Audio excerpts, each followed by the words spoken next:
Hello everybody, Jeremy Siskin here. Today's video is actually a subscriber request. A subscriber wrote after seeing my video about playing a slow blues and said, that's all well and good, but I could use some advice about playing a fast blues. So I'm going to give you 6 tips plus a bonus tip, because I'm nice, about playing a fast blues. I'll be using the Charlie Parker tune Billie's Bounce as an example. So stick around. First, just a couple quick plugs. I'm selling my book at jeremysiskin.com called Playing Solo Jazz Piano. I'll help you visit, buy. I'll sign that copy for you and ship it out tomorrow. Second, quick announcement. If you've watched my previous couple of videos, you know I run a jazz class at the community college where I teach. For my money, it's the most affordable and fun way to learn about jazz. You get 32 class sessions. If you're a California resident, it's only $50. If you're a non-California resident, it's about $350. I'm never exactly sure. But that includes instruction. I'll grade your worksheets. I will watch videos of you playing on discussion boards and give you comments. It's just a lot of attention and not very much money. So I hope you'll consider that. I'm going to put a link to a frequently asked questions page on my website. And let's get into it. So a fast blues, 6 tips. You know, the first thing that I'd suggest is bass and melody is a great way to go for a fast blues. There's a lot of different bass styles you could play. I like playing kind of a conversational bass style where I'm not necessarily keeping a constant pulse the whole time. So if I'm playing Billie's Bounce, I might start like this.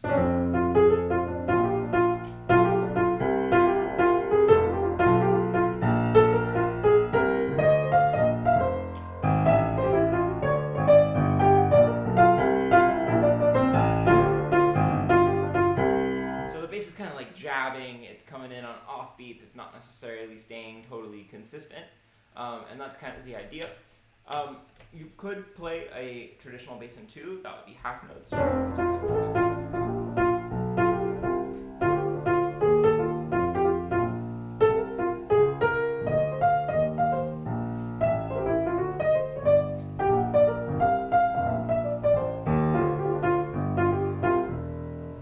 Start with a bass in 4, that would be kind of the most intense and the most pianistically difficult thing to do.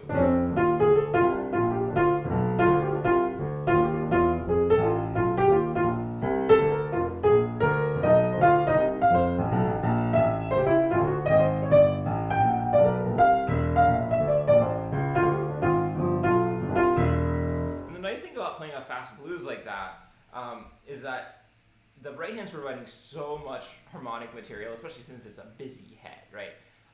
That you don't have to really worry about not being able to hear the chords. If you're playing a slower blues with a less busy melody, you might not be able to quite hear the chords from just the bass and the melody. In a blues at this tempo, I'm not really that worried about it. So that would kind of be my first option, would be bass and melody. Second thing that you could try is a left hand shuttle, and that essentially means you're going to move back and forth between bass notes and voicings, not that voicing. So it's kind of like a stride piano in the sense that your left hand's going back and forth, but it's dislike stride. Dislike? It's unlike stride. Thank you, English brain. It's unlike stride because you're not going to be going back and forth every quarter note. And I don't really recommend doing stride piano on a fast blues unless you're really trying to play in a very particular style. But stride's going to be a little cheesy.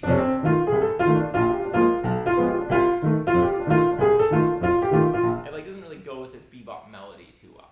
So instead, the left-hand shuttle is going to provide you with something that goes a little bit better.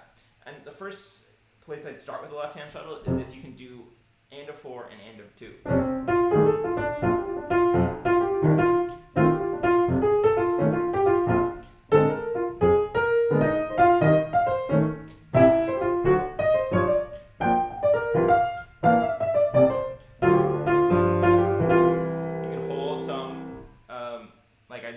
I'm mostly playing the root and the 5th. I'll sometimes play a root and a 7 on bottom.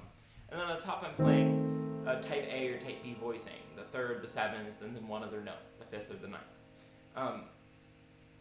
So that's kind of fun to work with. And you could add some things, like you could add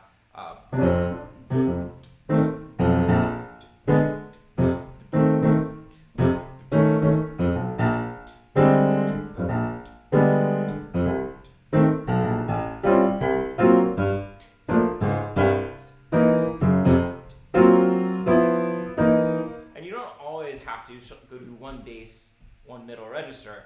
You could keep multiple in a row in the middle register, or multiple in a row in the bass. Ooh.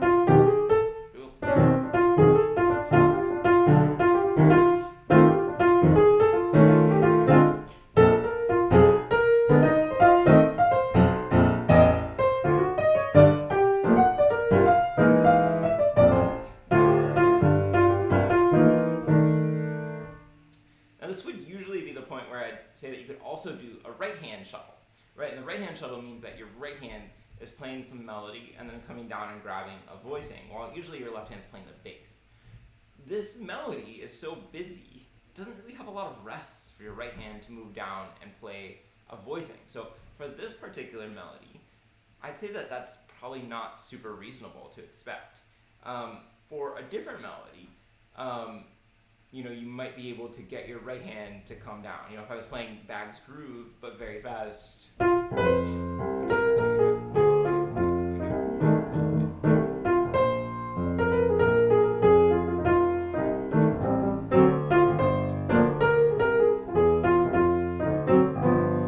you do have the possibility of kind of playing the melody, coming down for the right hand shuttle, playing the melody, coming down to the voicings. In Billie's Balance, I don't think you got the time, so I wouldn't necessarily recommend that. Another option, which is pretty similar, I think, to the left-hand shuttle, is to play what we call shell voicings. And shell voicings are voicings with really just the root and the third and the seventh, or sometimes it's just with either the third or the seventh. So it could be 2 or 3 notes. So you can play this as a shell voicing. That's F and E flat, the root and the seventh. You could play this as a shell voicing, B flat, D, A flat, the root, the third, the seventh. You play this as a shell voicing, F, E flat, A. And so in this way you cover a lot of the chords, but you don't have to do all that moving back and forth.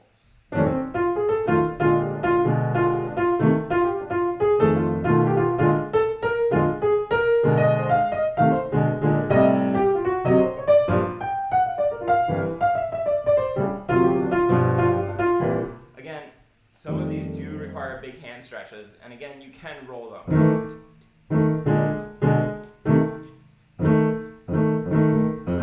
And usually when I roll them, I prefer to separate out one of the notes, usually the lowest note, rather than, that doesn't have much of an impact if I play each note individually, but if I separate out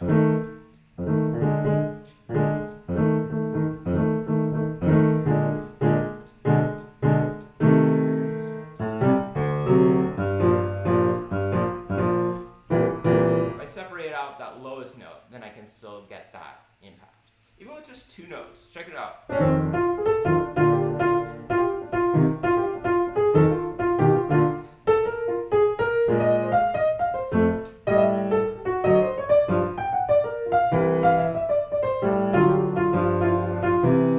Right, you can make a lot of music even with just 2 notes in your left hand.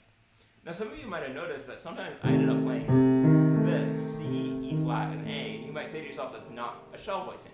And you're kind of right, but I'm getting to the chord F7 with a C in the bass. And so the C is the bass note, and then the E flat is the 7th, the A is the 3rd. So it's not exactly root 3rd and 7th, but it's the bass note 3rd and 7th there. And with any of these kinds of voicings, you want to think about your comping pattern. So what I first instructed you to do is kind of a very consistent comping pattern where you're playing the end of 4 and the end of 2, you're keeping it going.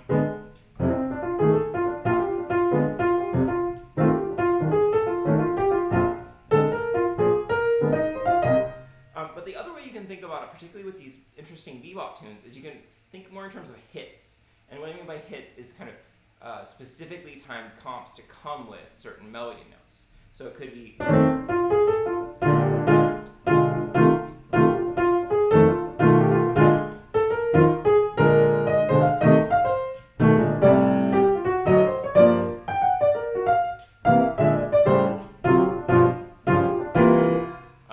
for this tune, there's kind of this drumming thing going on with the F.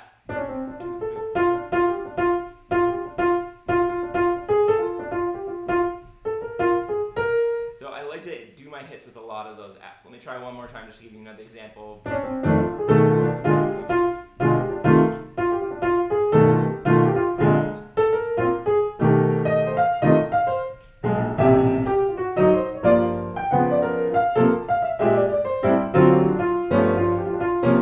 you might be wondering, like, how do you know where to put in hits? How do you know which melody notes are important?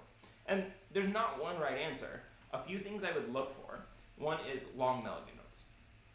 So for me, that long E natural is somewhere where I definitely want to put hits. You might want to look for kind of the highest melody notes. That's another reason that E is great. Melody notes that kind of stick out in terms of the shape. Melody notes that are leapt to are often really good ones for hits. So you also want to look for repeated patterns in the music, right?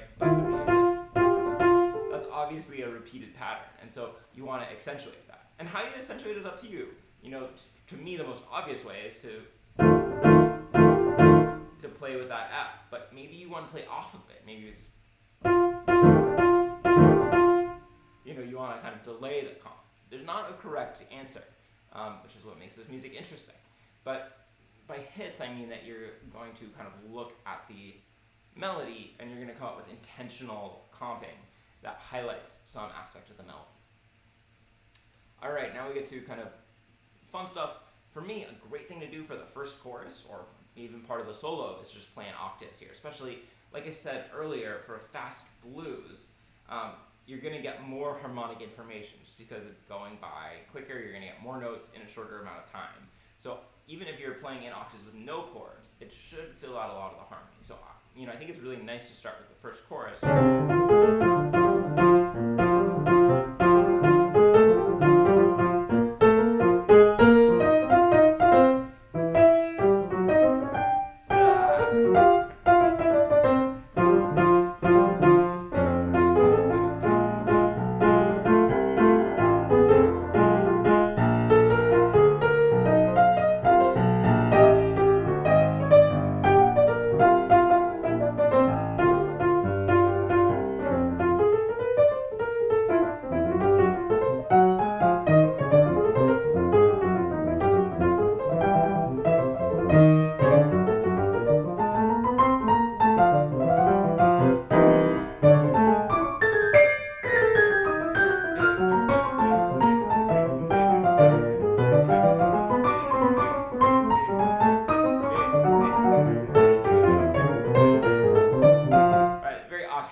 Without much accompaniment. So that can be a nice way to go with the head, and then potentially in a solo. As I was playing around with these ideas, I realized that the right hand accents are absolutely crucial. If I improvise, and even if I'm playing really good notes, but the accents are kind of flat, it's just not that interesting. And that's because at a fast tempo, we want to hear this kind of jabbing, this kind of random bombs being dropped in the middle of the music to keep the rhythm exciting and syncopated and dynamic. So if I'm playing,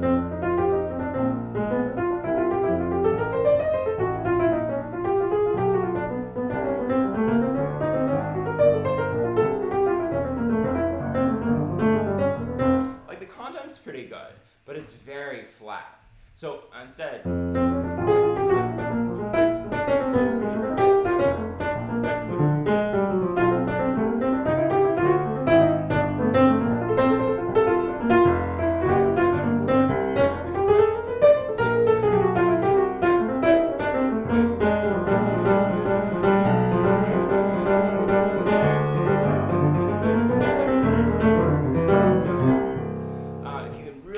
some accents, then that's pretty awesome.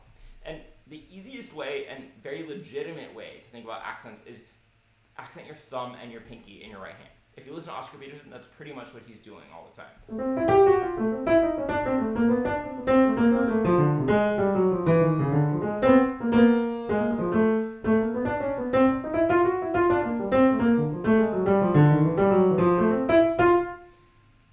It's worth noting, you might have already figured this out, but as the tempos get faster, we don't swing our eighth notes in jazz. So at this tempo, I'm not going.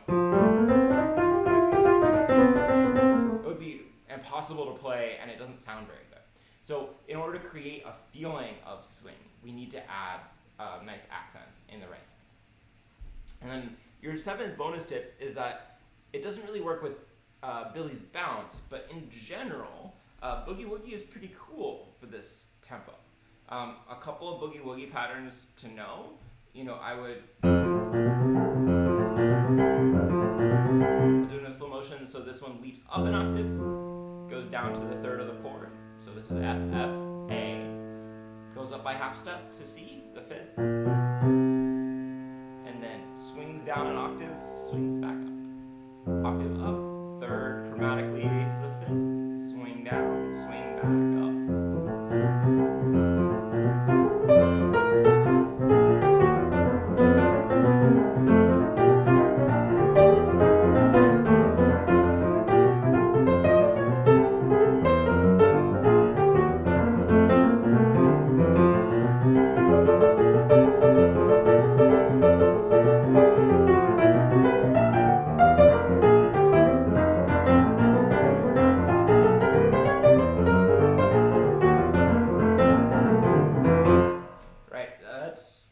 Nice. It doesn't match the bebop style, but for particular blues heads, that might be really nice.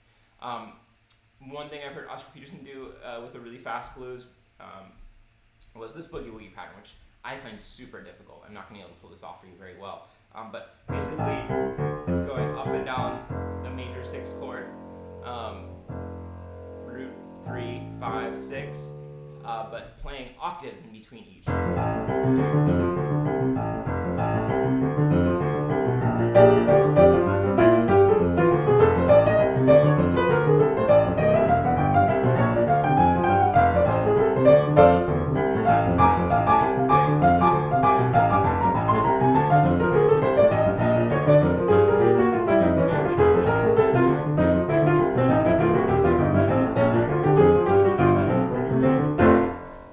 Tip on how to do that accurately, I will so gladly listen to that tip, because that is just not a thing that I can do very well. So my apologies. I think the recording is Squeaky's Blues, if you want to hear Oscar Peterson do that much better than I did. So those are 7 tips for you on some things that you could do to play a faster blues. So the first one is bass and melody. The second one is your left hand shuttle between your bass and your mid-range voicing. Then using shell voicings of just 2 or 3 notes to fill out the chords. Thinking about using a comping pattern, but also thinking about using hits to emphasize the melody. Playing in octaves on the head or in the improvisation. Making sure that you have right hand accents, because we can't rely on swing feel anymore. So we really need to have some interesting accents. And then lastly, if you're feeling funky and frisky, play some boogie woogie. Once again, check out my book at jeremysiskin.com. Check out my class at jeremysiskin.com/jazzclass. I'm loving getting these subscriber questions, so feel free to send me a question and I'll answer it for you if I can. See y'all later.